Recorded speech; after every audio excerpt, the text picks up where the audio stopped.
कोटका प्रखंड अंतर्गत हल्दी पोखर के साजिद खान नाम का युवक द्वारा फेसबुक में भगवान श्री कृष्ण एवं श्री राम की हिंदू होने पर सवाल उठाए जाने के मामले पर हिंदू धर्मावलंबियों में उबाल देखने को मिल रहा है।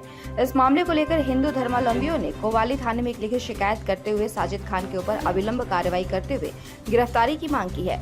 जिला परिषद सूरज मंडल ने कहा कि 2 साल पहले भी साजिद खान द्वारा हिंदू धर्म के देवी देवताओं के खिलाफ गलत पोस्ट फेसबुक में किए जाने के बाद थाना में एक लिखित शिकायत की गई थी, जिसमें साजिद खान द्वारा एक माफीनामा दिया गया था कि आगे से इस तरह का कार्य नहीं किया जाएगा।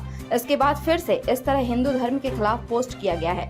हम लोग चुप नहीं बैठेंगे। इस मामले को लेकर साजिद खान के ऊपर मामला दर्ज करते हुए गिरफ्तारी की मांग करेंगे। वहीं इस मामले पर उत्पल बोस ने कहा कि धार्मिक भावनाओं को ठेस पहुंचाना गलत बात है।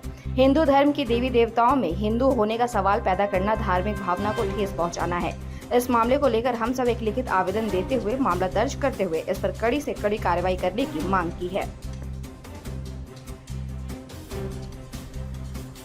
निवासी साजिद खान नामक एक युवा जो कि पिछले कई बार जो हिंदू धार्मिक भावनाओं को ठेस पहुंचाने वाली सोशल मीडिया का फेसबुक के माध्यम से ये वीडियो फोटोज ऐसे कई तरह का शेयर वो पोस्ट करते रहता है, जो कि ये पिछले बार भी ये कर चुका है। जो कि हम लोग थाना का ये केस गया था, थाना में वो माफ़ी भी मांगा और सभी हिंदू भाइयों को भी माफ़ी मांगा है। लेकिन उसके बाद आज और एक पोस्ट लोगों को देखने को मिला जो कि हिंदू धर्म के राम और कृष्णा जी का हिंदू धर्म में जन्म लेने का वो साबुत मांगा जा रहा है। वो साबुत लेने वाले वो कौन होता है? हम लोग का धर्म में वो इस तरह का छेड़छाड़ खिलवाड़ या हिंदू धर्म के लोगों को उत्साह भड़काने वाला वो व्यक्ति कौन होता है? इसका जानकारी हम स्थानीय थाना संबंधित डीएसपी और इंस्पेक्टर साहब को व्हाट्सएप के माध्यम से हम इसका जानकारी दिए हैं।